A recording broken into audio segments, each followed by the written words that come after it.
Iyi ni radiyo BBC Gahuzamiryango ivugira i Londres kuri metero 19, 25, 31 na 41 ku mirongo ya FM mu karere k'ibiyaga binini no kuri internet kuri bbcgahuza.com.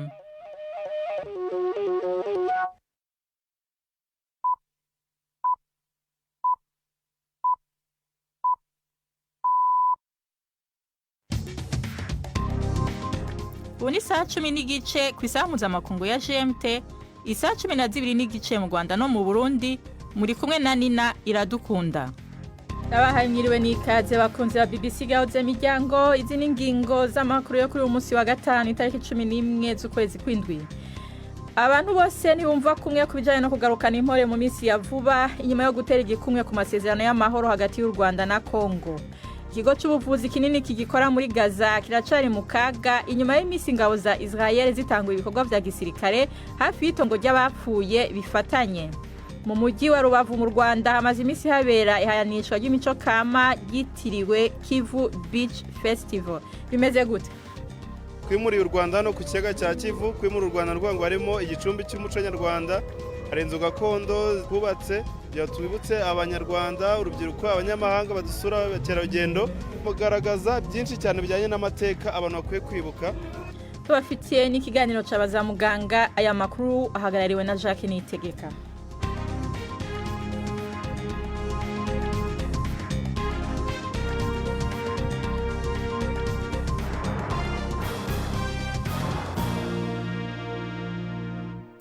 Idoni David byose ni mukanya Pwidansenge yumva aje kudusomera ayavugwa ku isi. Igisirikare cya Israel kiravuga ko cyatanze amabwiriza mashya ku ngabo zacyo i Gaza nyuma y'ikiswe amasomo yizwe mu gihe cy'iperereza ku basivili biciwe hafi y'ahatangirwa ibiribwa. Umuryango w'abibumbye uravuga ko kuva mu kwezi kwa gatanu k'uyu mwaka abanyapalestine bakaba 800 bishwe bari kugerageza kubona imfashanyo. Benshi muri bo biciwe hafi y'ibigo bitangirwamo izo mfashanyo biyobowe n'umuryango wo muri Leta Zunze Ubumwe za Amerika, Gaza Humanitarian Foundation. Igisirikare cyavuze ko cyashyizeho inkuta za senyenge ndetse n'ibyapa zinafungura inzira nshya zijya ku bigo bitangirwamo izo nkunga mu kugabanya icyo Israel yise ubushyamirane n'abaturage. Umuryango wo muri Norvege ushinzwe gutabara impunzi uravuga ko izamuka ry'umubare w'abantu bahunga akarere ka Tawila mu majyaruguru ya Darfur ziri gutera umujyi wo muri Sudani akaga ku buryo bweruye. Norwegian Refugee Council iravuga ko abantu bagera ku 380 bahunze ubwicanyi bukomeye mu nkambi z'impunzi hafi y'umujyi wa Al-Fasher aho icyorezo cy'inzara cyamaze kwemezwa. Benshi muri bo n'abagore, abana cyangwa abantu babana n'ubumuga bahageze bagendera ku maguru. Uyu muryango uravuga ko wamaze kurengerwa n'ibibazo byo gushobora kubakira. Inteko ishinga amategeko y'Ubugereki yemeje umushinga w'itegeko rihagarika kwakira abasaba ubuhungiro baje bo mu bwato bava mu bihugu byo muri Afurika y'Amajyaruguru. Bikurikiza izamuka rikabije ry'abimukira benshi bajya i Crete bava muri Libya. Inkuru ya Dani Abahad muragizwaho na Robert Patrick Misigaro. Leta y'Ubugiriki ivuga ko iri mu bihe bidasanzwe. Abimukira barenga 2,600 baramaze gushika ku izinga rya Crete muri kuno kwezi. Iri tegeko rishasha ryatowe ku bwinshi mu ntango rizomara amezi 3. Muri ico kiringo abazoshika bazoca bafungwa imbere yuko hategurwa kubasubiza iyo bavuye. Leta ivuga ko ivyo bizotanga ubutumwa ku migwi ijabukana bimukira no kubimukira ubwabo bw'uko amahera yabo azopfa ubusa. Ubugiriki nk'uko umushikiranganje wa mbere Kyriakos Mitsotakis yavuze sumuhora ujana iburaya. Amashirahamwe aharanira agateka kazina muntu avuga ko iryo tegeko rirenga ku nshingano z'ico gihugu hisunzwe amategeko mpuzamakungu. Igisirikare cya Ukraine kiravuga ko ibitero byacyo by'indege zitagira abadereva drones byagabwe ku Burusiya ejo hashize kuwa 4 nijoro byangije uruganda rukora indege z'intambara zo mu bwoko bwa MiG ndetse n'urundi ruganda rukora ibisasu ntezwa kure bya misile. Amashusho avuga ko ari ayibi bitero byagabwe hafi ya Moscow arerekana ahantu hamwe haturika ahakorerwa misile Itula mu majyepfo y'umurwa mukuru. Ingano y'ibyo bitero byangije ariko ntisobanutse. Abategetsi mu Burusiya ntacyo barabivugaho. Muri Ukraine ho abategetsi muri Odessa bari kuvuga ko abantu 7 bakomerekeye mu gitero cy'Uburusiya cyagabwe ku manywa muri uwo mujyi. Ana makuru ya BBC. abagenzi bagera ku 9 bari bari mu mabisi abiri muri Pakistan biciwe mu ntara ya Baluchistan. Amakuru aravuga ko gushakishwa kw'abantu kuri gukora nyuma y'ibivugwa ko bamwe mu bahohotewe bashimuswe bakaba bagifashwe bugwate. Umutwe wa Baloch Liberation Army ufatwa na Pakistan n'Ubwongereza nk'umutwe w'iterabwoba wigambye icyo gitero. Inkuru ya Azadeh Moshiri uri Islamabad mu ijwi rya Mark niyo nkuru. Imodoka zibiri zari zerekeje mu ntara ya Punjab zibukije ubwicanyi mu mazi imyaka 20 bugaje intara ya Baluchistan. Igipolisi kivuga ko imigwi y'abantu bitwaje ibigwanisho bugaye barabara ku rubibe rw'uturere twa Rohilai na Zobe zitegeka bamwe mu ngenzi kururuka zibanje gusuzuma ibibaranga. Bahavuye bemerera izo modoka za bisi kubandanya urugendo. Baluchistan ni ahantu harangwa n'imigwi myinshi irondera ukwiyonkora ikagiza leta yo ku rwego rw'igihugu kwihatacamira ku matungo kama y'iyo ntara. Mu kwezi kwa kane umugwi Baloch Liberation Army wakoze ikindi gitero cahitanye abantu igihe wafata bugwate gari ya moshi yarimo abantu amajana b'ingenzi wica abasivile basanzwe mbere n'abasirikare. Imibare mishya irerekana ko abimukira batumye abaturage bo mu bihugu by'ubumwe bw'Uburayi bazamuka ku rwego rutaraboneka mu mwaka ushize. Ikinyuranyo cy'abinjiye n'abasohoka bizwi nka net migration mu cyongereza cyari hejuru kuruta abanyaburayi kavukire, bituma umubare w'abaturage bo muri EU uzamuka kurenga abaturage miliyoni 454.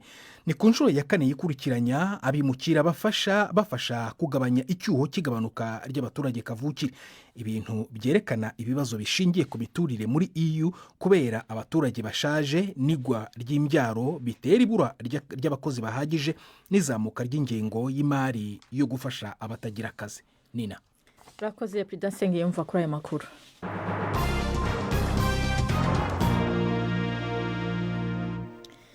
Amakuru ku buryo burambuye tuyahere mu karere k'Uburasirazuba bwo hagati.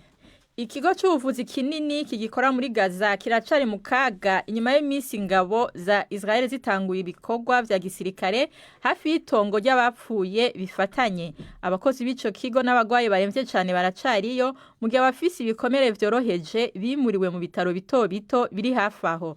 Ni inkuru ya Emile Nader mwumva mw'ijwi rya Jacques Niyitegeka. Abakozi bo kwa muganga bo mu bitaro byitwa Nasser baravuga ko ibice binyuranye byabyo birimo n'icyumba cyagenewe abana bavutse igihe kitageze bitagikora kubera ko ibimashini bitanga umuriro w'amashanyarazi byabuze mazutu nyuma y'iminsi myinshi bikoreshwa n'ingabo ziri hafi yabyo. Abandi bavuga ko drone za Israel zirasa kugira ngo zotse igitutu abari muri ibyo bitaro no kugira ngo abari mu nkambi y'abavuye mu byabo iri hafi aho ngaho bayabangira ingata bagende. Kuri wa gatanu nyuma ya saa sita abahegereye bavuze ko babonye ingabo za Israel ziva mu irimbi riri hafi aho zikagenda, ku buryo ubu ngubu abakozi bo kwa muganga barimo kureba niba bashobora kongera kwakira abarwayi. BBC iracyagerageza kumenya icyo igisirikare cya Israel kibivugaho. Cyari giherutse gutegeka abaturage guhunga bakava mu duce twegereye ibyo bitaro, ariko ntabwo kigeze gitegeka ku mugaragaro ko abari muri ibyo bitaro babivamo. Hagati aho abantu 10 basabaga imfashanyo biravuga ko biciwe hafi ya Rafa n'amasasu y'ingabo za Israel. Umuryango w'abagiraneza Gaza Humanitarian Foundation ufasha abari mu kaga muri iyo ntara ufite ikigo kimwe gusa gitanga imfashanyo y'ibiribwa ku baturage miliyoni 2 zituye.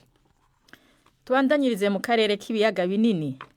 Amasezerano y'amahoro aherutse gutegwa kw'igikumu hagati ya Republika ya Demokarasi ya Kongo n'u Rwanda yari afise intumbero yo gutuma habaho ivyizigiro bishasha byo guhagarika intambara mu buseruko bwa Kongo, ariko abantu bose ntibavyumva kumwe kubijanye no kugarukana amahoro mu minsi ya vuba. Imyaka 20 y'intambara yarahitanye abantu amamiliyoni, imigwi yitwaje ibigwanisho yihagiye ububasha mu turere dukungaye ku mabuye y'agaciro. Ubu leta zunze ubumwe za Amerika zahagarariye amasezerano y'amahoro zivuga ko nazo nyene zishaka imigabane muri ayo mabuye y'agaciro. Mumenyesha makuru wa BBC Paul Njie yararonse urusha rudasanzwe rwo gushika ku birombe vya Rubaya biri mu buseruko bwa Kongo, aho ubucukuzi bwa coltan n'ubundi butare ushobora kuba ari bwo Amerika ishaka cyane. Ni inkuru ya Paul Njie mwumva mw'ijwi rya Yvette Kabatesi.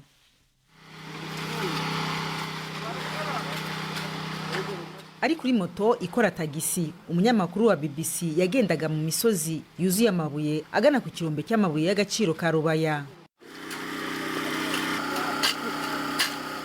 Nyuma y'urugendo rurerure bageze kuri icyo kirombe giherereye mu misozi myiza ya Masisi, atangazwa n'ibyo yari ari kubona. Ni ahantu hanini cyane hari ibibaya, imisozi n'imigezi. Kugira ngo umunyamakuru abashe kugenda yifashishije akabando, naho ubundi yari kudandabirana. Abacukura amabuye y'agaciro nka Peter Oziase nibyo bakesha imibereho yabo.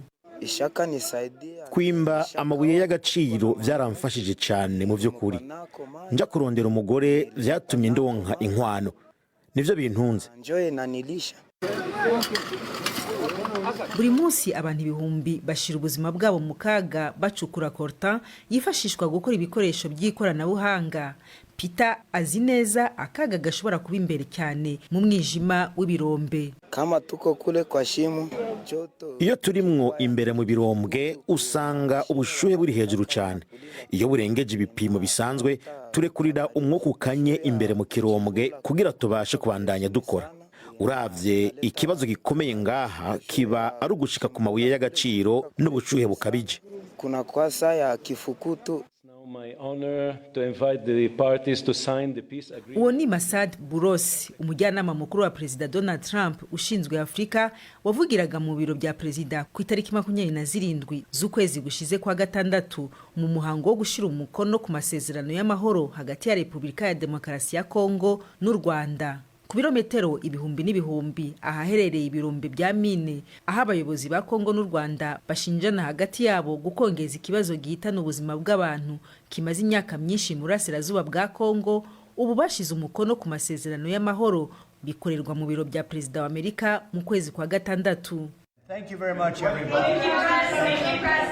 Ku ruhande rwe, Perezida Donald Trump muri aya masezerano yo kunga ibyo bihugu we yifuza ko Amerika ibona ku mabuye y'agaciro yo muri Kongo. Ariko abasesenguzi b'abanyekongo nka Akram Tumusifu utuye Goma asanga hakiri byinshi byo gukora, birimo umwe mu mitwe yitwaje intwari ikomeye wa M23.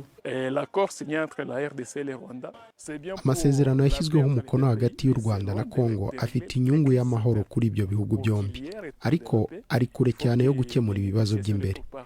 Kugira ngo amahoro agaruke, ibiganiro hagati ya guverinoma ya Kongo n'umutwe wa M23 bigomba kubaho kandi bikagira umusaruro.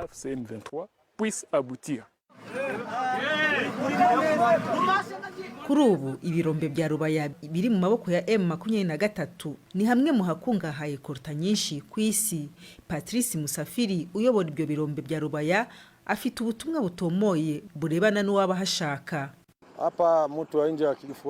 Umushoramari w'umunyamahanga uwo ari we wese ashobora kuza hano, apfa gusa kugira uruhare mu iterambere ry'abaturage bacu no kongera umushahara wa buri munsi w'abacukura amabuye y'agaciro. Ntituzi nimba kuzana inganda bizazamura cyangwa bizagabanya imirimo, cyangwa nimba bazubaka amashuri, ibitaro n'imihanda. Ikirenze ibyo, nimba ubukungu bwacu buzazamuka, icyo gihe nta kibazo twatubifiteho. Ibyo Patrice asaba bisa n'iby'abatuye mu mujyi wa Rubaya ukungahaye ku mabuye y'agaciro babayeho mu bukene bukabije, nyamara bafite ubutunzi bwinshi bw'ayo mabuye y'agaciro. Kuri ubu benshi ntibazi niba ubuzima bwabo buzagirwaho ingaruka n'ayo masezerano agamije kugarura amahoro, ariko bishoboka cyane ko yazana no gushidikanya kwinshi. Iyo yari inkuru ya Ponjiye mwariko mwumva mw'ijwi rya Yvette Kabatesi. Ubu ni 11:43. Amakuru yacu arabandanya inyuma y'akaruhuko gato.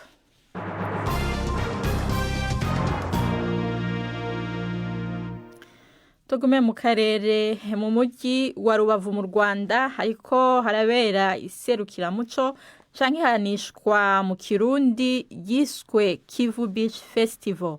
Iri serukiramuco rigamije guteza imbere ubukerarugendo bushingiye ku muco, rizamurika ibijyanye n'imirire y'abanyarwanda uko inzu zabo zabaga zubatse, ibi n'ibindi. Iri serukiramuco rizamara iminsi 40, rizenguruka uduce twose dukora ku kiyaga ca Kivu, buri kose kamurika umwihariko wako. Ni inkuru ya Jean Claude Mwambutsa. ku musenyi w'ikiyaga cya Kivu mu mujyi wa Rubavu aho abiganjemo urubyiruko banyuranamo harimo abakina imikino y'intoki abigaragura mu mucanga ndetse n'aberekeza ahari amato matoya akoreshwa mu mikino.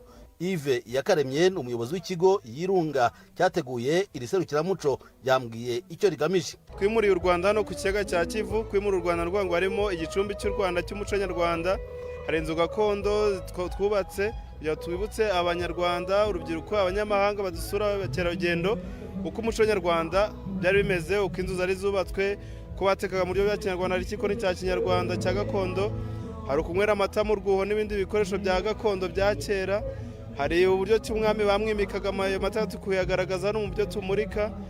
Turi kugaragaza byinshi cyane bijyanye n'amateka abantu bakwiye kwibuka no kumenya, cyane ko umuntu akwiye kumenya amateka yaranze igihugu cyacu kugira ngo atazibagirana, abantu bari bayibuka. Mu bimurikwa harimo ibigize umuco nyarwanda ku buryo budasanzwe. Ndabona umwotsi kuri uyu mucanga, mbajije Yves ukuntu batinyutse gucana ku musenyi aho abantu baruhukira, ati ibi nabyo ni kimwe mu bigize ibyo tumurika, naho bamurikira bimwe mu bigize amafunguro ya kinyarwanda. Hano rero botsamo ibigori, botsamo ibijumba, botsamo ibirayi ndetse n'amateke. Nuvuga ngo muri iyi minsi tumaze hano abantu bose binjiraga hano babaga bishaka yaryaga ibyo bya kinyarwanda byokeje, nuvuga ngo ni inyotsi.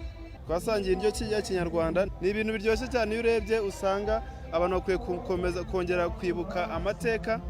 Ibyo utazi amateka yaranze igihugu cye ntago amenya hari kuva n'ahari kujya. Inzu ya kinyarwanda ni kimwe mu biteye amatsiko bimurikwa. Uwayezu Modeste, umukozi w'ikigo cy'ubukerarugendo Global Line Safaris, niwe ushinzwe gusobanurira abantu imiterere y'inzu ya kinyarwanda mu bihe byo hambere. Iyo twageraga ku muryango cyangwa se ku muryango wayo twahasangaga intebe, ku mwami twayitaga inteko. Iyo umwami yibamburaga yarazaga agateka kuri ya ntebe yabaga iri hariya ku marembo. Turaza kuhabona icumu, habaga hari icumu. Buriya umugabo aba ari umurinzi w'urugo kandi niwe ushinzwe kurinda ubusugire bw'umuryango.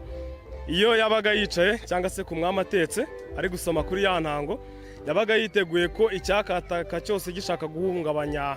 Iri serukiramuco rigomba kumara iminsi 40 ariko rikazayimara rigenda rizenguruka. Nyuma ya Rubavu ritegerejwe mu duce twose tugize icyitwa umukandara w'ikivu cyangwa Kivu Belt.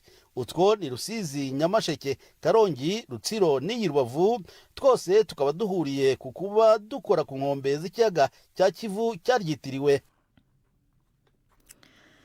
Iyo yari inkuru ya Jean-Claude Mwambutsa. Tugume mu karere tufatiye amakuru y'u Burundi ako tuyafatiye i Buraya.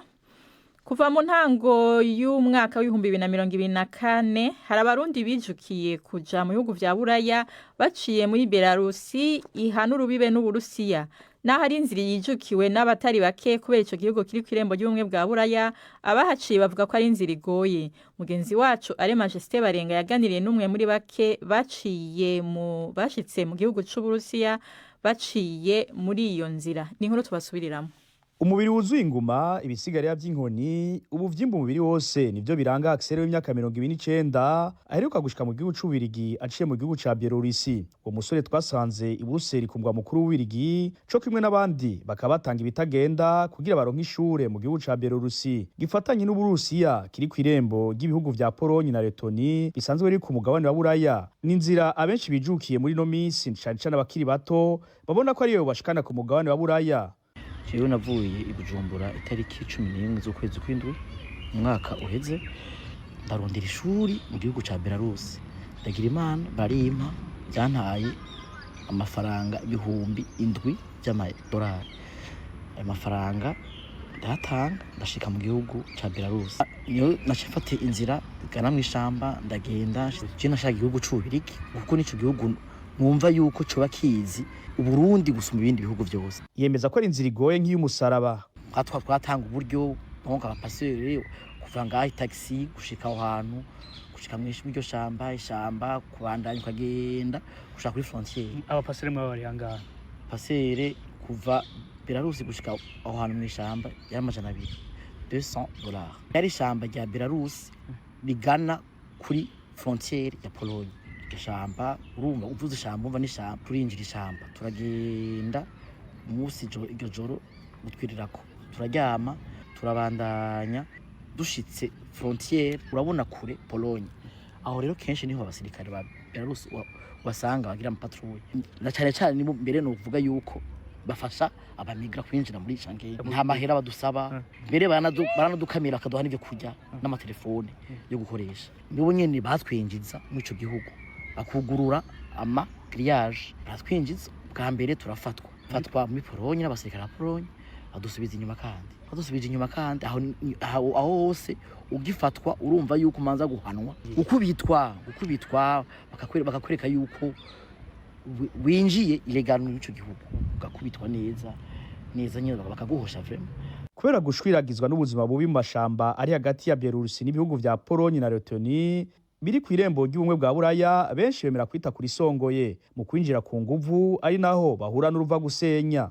Urinze uja ku mupaka barakwirukako ufashwe kwisanga uri mu gasho. Nshize mu gihugu cya Pologne nafunzwe amezi 6, twara mu masantre ferme tumarayo amezi 6 dufunzwe. Kumva umusirikare agufashe yakubita, ugasanga yazanye ibintu by'ibibaho ivyuma, hari mbere bazana n'ibintu by'amabato electrique birimo umuyaga nkuba, ukamererwa nabi. Je ku bwanje nukuri n'umwansi wawe ntavyo mwifuriza kuja muri ivyo bintu. Agasho bazita close camp, na gasho kaba ntufise access yo kuja hanze.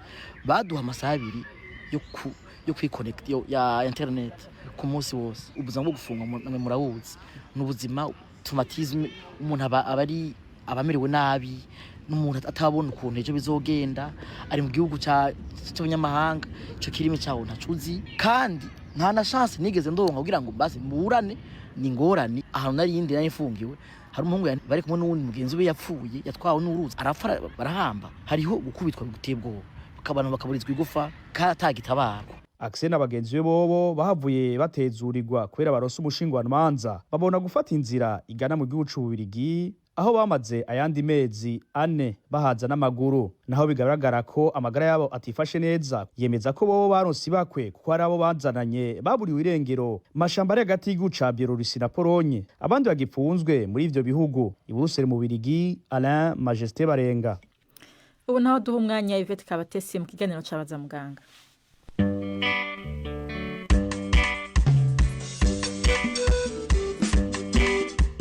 Mwiriweho neza. Kanseri y'ibihaha ni imwe muri za kanseri zikunze kwihuta gukomera cyane kurusha izindi. Ese ubu burwayi ahanini bukunze guterwa no kunywa itabi ryinshi, bwaba buvurwa? Mu gice cya kabiri kuri indwara turacyari kumwe na muganga Jean Pierre Sibomana mu bitaro by'Umwami Faisal. Stade ya mbere yewe ndetse n'iya kabiri mu gutangira ko na amastade atandukanye, akenshi iyo bakubaza uba ufite amahirwe yo kubaho 90% kugeza ku myaka 5. Nubango yakira rero. Ariko iyo uje kuri stade nk'iya kane, ngira ngo mu mwaka umwe gusa ababa bakiriho ntibarenga 10. Nubango rwose iko uyiboneka utinze nako gukira ari nkaho bidashoboka. Ubundi imiti ubwo hari kubaga nibyo bibanza ku muntu bayibonye hakiri kare. Kindi gishoboka no kumushiririza ni radiotherapy, ndumva twabita kubishiririza hari. Indi hari imiti nayo batanga bashaka kugutera mu mutsi yo bita chemotherapy, niyo miti batanga mu kuvura kanseri. Dr. hari inama se mwagira abantu kubijyanye n'ubu burwayi bwa ko bajya bisuzumisha hakiri kare babona bafite ibimenyetso bidasanzwe bijyanye n'ubuhumekero, bityo umuntu akamenya niba ashobora kuba afite kanseri. Wowe wagize risk ugasanga wowe izo ngaruka warazigize kunywa itabi, wabanye n'umuntu unywa itabi ugatangira kugira ibimenyetso cyangwa se ukaburengeje imyaka 50, ni byiza yuko ugana amavuriro akavuga ati wenda reka ndebe yuko nta kanseri nawe ufite. Bayibona hakiri kare bakuvurwa kira. Noneho ngarutse rero ku kibazo n'imyuka mibi, niba uri umudamu ukabuteka ukamaze iminsi imyaka ingaho ucana mu ibi bihugu byacu, iyo ngibyo ni umwuka mubi uhumeka, nabo ubwabyo byaba risk cyane cyane mu bihugu byacu, ntako bijyanye n'imibereho ya muntu. Nk'abo se mubagiriye inama ko atareka guteka? Yego, nkeka ko kurinda ikirere navuga ko ari gahunda y'umuntu ku giti cye, ariko na gahunda ya leta navuga ko twese bitureba. ari no mpamvu wenda harimo kugenda bazana gucanisha gaze cyangwa se gucanisha amashanyarazi kuko ngira ngo birimo kugenda bizamuka na buri muntu ku giti cye yagombye kubitekerezaho bya bintu byo guhumekera myuka rwose y'imyotsi ntabwo ari byiza aho ngaho niho twavuga ngo umuntu ku giti cye wagombye kwirinda ariko na leta nayo harimo gahunda ngira ngo zihari zitari na nkeya zirimo gufasha abantu kugira ngo babe basha nabo kugenda gucana inkwi bajye mu gucana za gaze cyangwa se n'amashanyarazi numva ari nk'ibyo ngibyo wenda agapfukamunwa kafasha muri icyo gihe wenda ku muntu udafite ubushobozi wenda bwo kugura nk'iyo gaze biragoye ndakeka ko agapfukamunwa katatangira imyotsi ndakeka bidashoboka kuko buriya agapfukamunwa kariya tugura ku isoko n'undi iyo uhumetse uba kurimo guhumeka koko iyo myanda uhumetse nk'ibintu binuka urabyumva n'ubundi so ku buryo kuvuga ngo ngiye mu gikoni wambaye agapfukamunwa ntabwo ari we nabwira abantu ko ari ko bakwirinda kuko hariho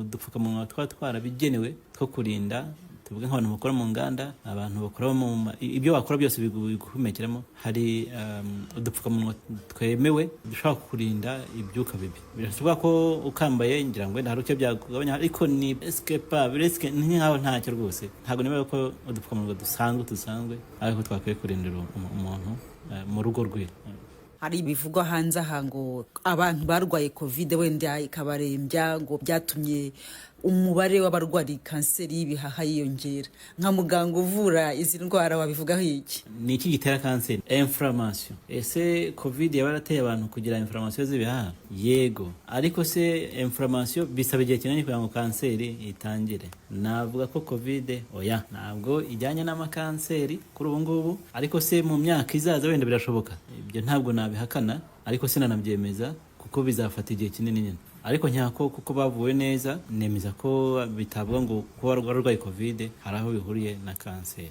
ntaho bihuriye rwose ntabwo ari byo muganga Jean Pierre Sibomana wadusobanuriraga ku burwayi bwa kanseri y'ibihaha ni naha rero dusoreje twibutse ko dukomeza kwakira ibibazo ikiganiro ugasanduka amabaruwa 2790 email ni bazamuganga@gmail.com muramuke neza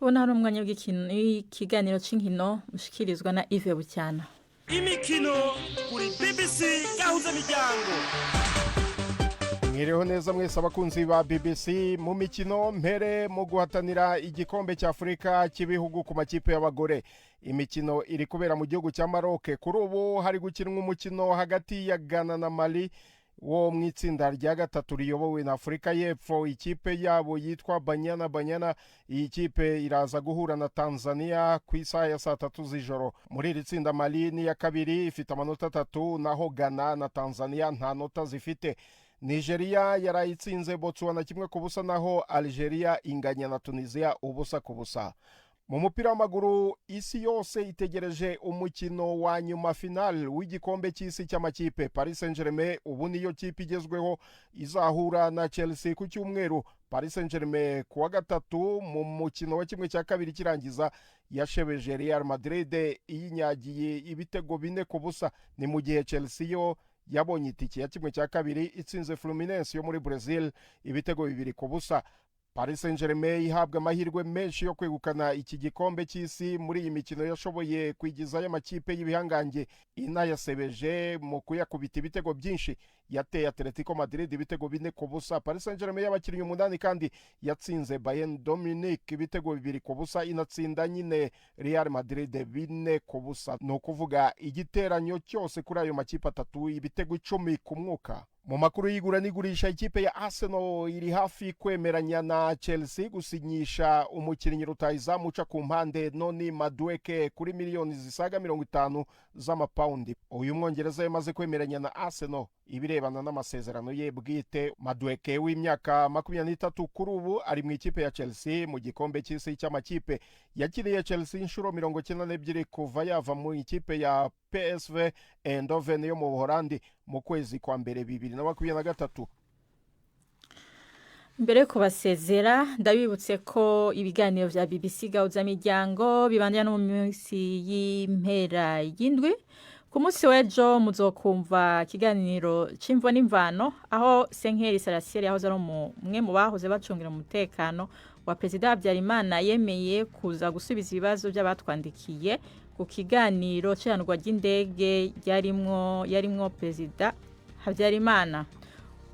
Amakuru no musagarukiye ngaha mwashikirijwe na Nina Iradukunda mu buhinga bw'ijuma twafashijwe na Vlot. Mwakoze kubana natwe, mugire weekend nziza mwese.